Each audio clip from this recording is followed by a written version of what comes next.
Hey everyone, today we will start with a new topic that is section 20 to 27. 20 tak we have already done. Now we will start with section 21. What does section 21 says? Section 21 basically talks about public servant. Public servant इसमें क्या बोला गया है कि ऐसे कौन कौन से पर्सन्स हैं जिनको हम पब्लिक सर्वेंट कह सकते हैं या कौन कौन से ऐसे लोग हैं जो फॉल करते हैं under the category of public servant. First, कौन है ऑफिसर्स इन मिलिट्री, नेवल और एयरफोर्स ऑफ इंडिया. इंडिया के मिलिट्री ऑफिसर्स, नेवल ऑफिसर्स और एयरफोर्सेस ये सारे किसके अंदर आते हैं? पब्लिक सर्वेंट के अंडर आते हैं. इनको हम क्या बोलते हैं? पब्लिक सर्वेंट बोलते हैं. Third, every judge including any person empowered by law to discharge whether by himself or as a member of anybody is a of person any educatory functions. Basically इसमें क्या कहता है? एवरी पर्सन जिसको law के द्वारा power दी गई है उस पर्टिकुलर काम को करने की, वो किसके अंदर आते हैं? पब्लिक सर्वेंट के अंदर आते हैं, जिनको लॉ के द्वारा पावर दी गई है कुछ पर्टिकुलर काम करने की. So next is our fourth हमारा क्या कहता है?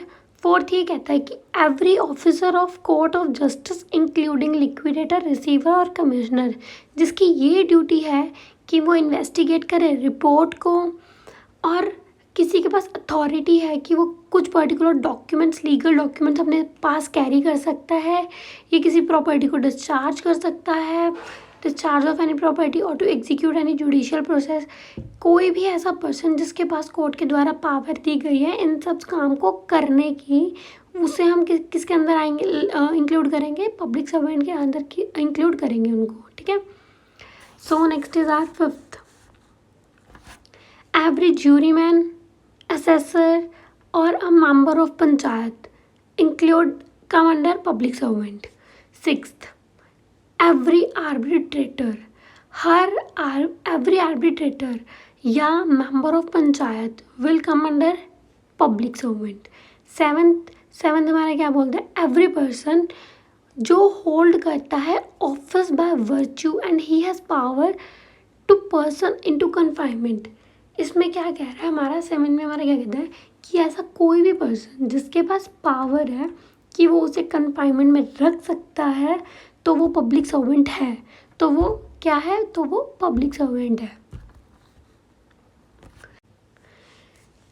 एट्थ में हमारा क्या कहता है कि every government officer whose duty is to prevent from offences. इसमें क्या बोला गया है कि कोई भी वो पर्सन जो इन्फॉर्मेशन प्रोवाइड करता हो अपराधियों से रिलेटेड या किसी को प्रोटेक्शन प्रोवाइड कर रहा है वो, या फिर जिसका काम ही यही है, जिसका कर्तव्य यही है कि वो प्रिवेंट करे इन पर्सनस को ऑफेंसेस से, कुछ पर्टिकुलर पर्सनस को ऑफेंसेस से प्रोटेक्ट करे, या फिर कुछ पब्लिक के लोगों को. सपोज कई बार किसी पे किसी चीज़ का खतरा होता है तो अगर कोई पर्सन उनको जो पर्सन उनको प्रिवेंट कर रहा है वो किसके अंदर आ रहा है? वो पब्लिक सर्वेंट के अंडर आ रहा है. तो नाइन्थ तो ये समझ आ गया. नेक्स्ट इज नाइन्थ हमारा क्या कह रहा है कि कोई पर्सन जो किसी की प्रॉपर्टी ले सकता है on the behalf of government. कोई ऐसा पर्सन जो प्रॉपर्टी ले सकता है किसके बिहाफ पे? गवर्नमेंट के बिहाफ पे. किसके बिहाफ पे? गवर्नमेंट के बिहाफ पे वो पब्लिक सर्वेंट के अंडर आएगा. या कोई भी पैसों से रिलेटेड डॉक्यूमेंट वो रख रहा है या फिर पैसों से रिलेटेड वो मतलब कि वो किसी को डॉक्यूमेंट प्रोवाइड कर रहा है. वो लीगल डॉक्यूमेंट होना इज सो इम्पोर्टेंट कि उसमें लीगल डॉक्यूमेंट होना चाहिए but on the behalf of government. अगर वो गवर्नमेंट के बिहाफ पे काम नहीं कर रहा तो वो पब्लिक सर्वेंट के अंडर नहीं आएगा.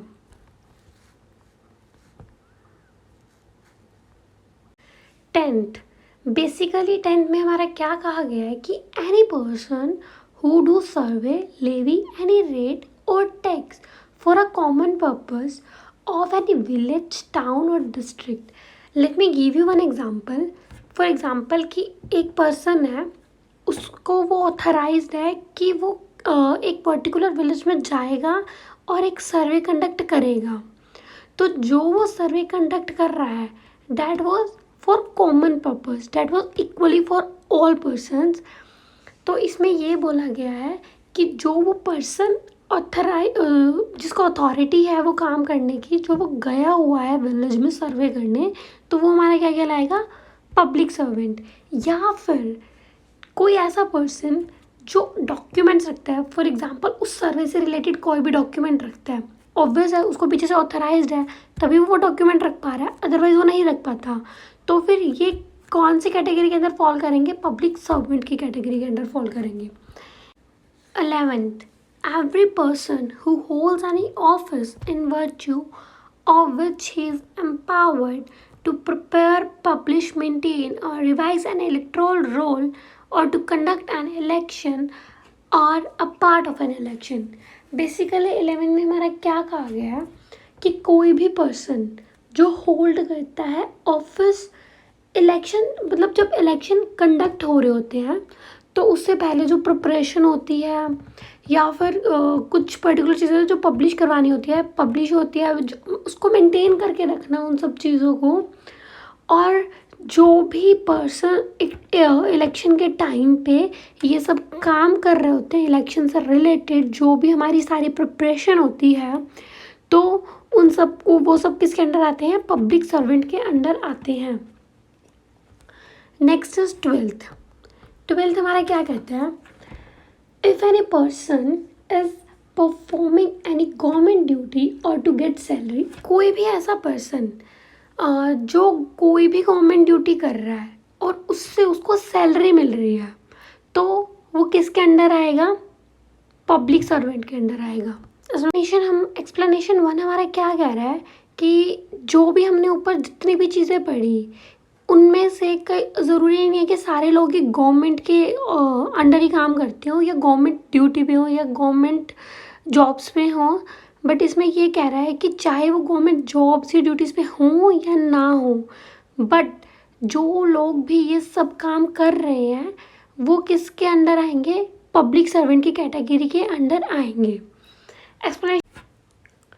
Explanation 2, wherever the word public servant occur, they shall be understood of every person who is in actual possession of the situation of a public servant, whatever legal defect there may be, and has right to hold that situation. And this we can call public servant to that person who is actually doing that work, like he is on his duty,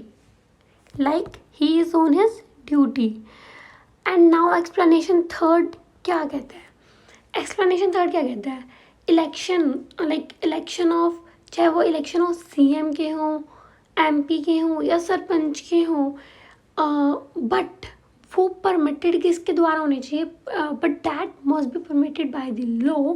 वो सब किसके under आएंगे, public servant के। Section 22, movable property में क्या क्या चीज़ें आएंगी, वो सभी चीज़ें आएंगी जो कि अर्थ के साथ अटैच्ड नहीं है, जो कि एक जगह से दूसरी जगह पे ले जाई जा सकती हैं, वो सब किसके अंदर आएंगी, मूवेबल प्रॉपर्टी के अंदर आएंगी। उसके बाद आता है हमारा section 23, wrongful gain and wrongful loss. इसको मैं आपको एक एग्जांपल से समझाती हूँ। फॉर एग्जांपल किसी एक पर्सन का फ़ोन चोरी हो गया है, और जिस पर्सन को वो फ़ोन मिला है उसके लिए तो वो क्या हो गया, गेन हो गया। जिसने वो फ़ोन चोरी किया है उसके लिए वो क्या हो गया, वो गेन हो गया। वो कैसा गेन हो गया, गलत तरीके का किया हुआ gain.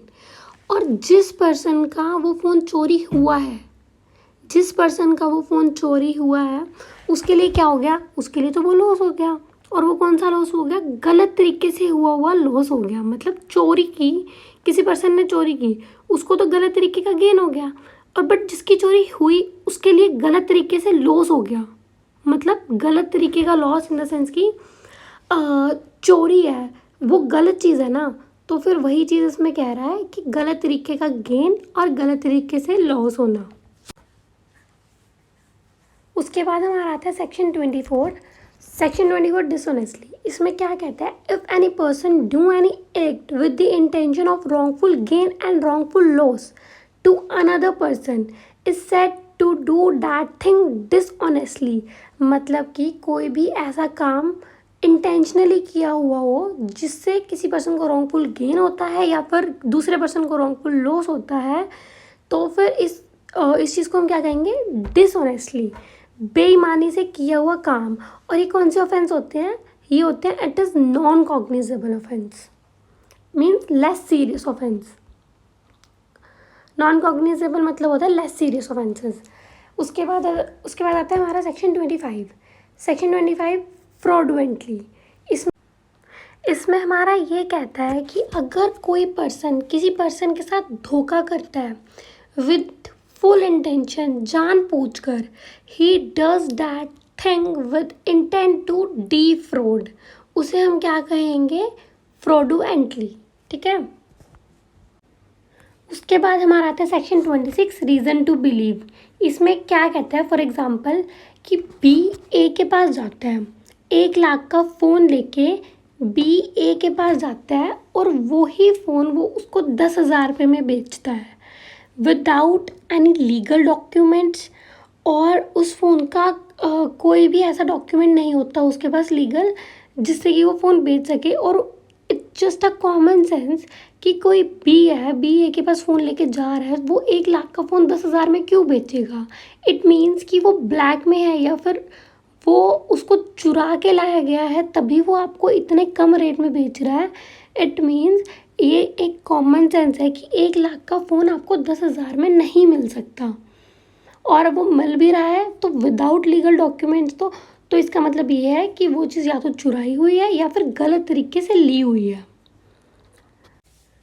Next is section 27 property in possession of wife, clerk और सर्वेंट।